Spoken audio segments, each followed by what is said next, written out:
একটিবার কি ভেবে দেখেছেন, ফুল বিক্রেতা নিজেও জানে না সেও একটা ফুল।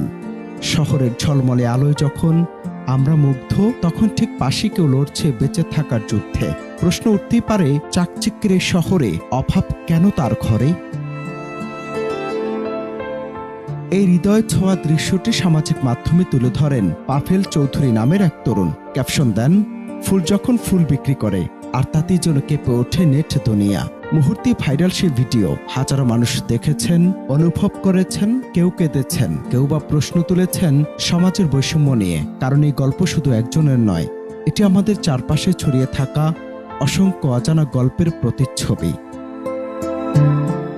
আমাদের সমাজে এমন কত ফুল আছে, কেউ ফুটপাতে ঘুমায়, কেউ ফুল হয়ে ফুল বিক্রি করে, কেউ আবার 3 বেলা খাবারের জন্য লড়াই করে। কিন্তু প্রশ্নটা থেকেই যায়, এই বৈষম্যের শেষ কোথায়? উন্নয়নের আলো কি সবার ঘরে পৌঁছায়, নাকি কিছু জীবন চিরকালই অন্ধকারে থেকে যায়? সিলেটের এই দৃশ্য যেন আমাদের চোখে আঙ্গুল দিয়ে দেখিয়ে দেয়, মানুষের ভিড়ে আমরা মানুষকেই ভুলে যাচ্ছি আজ।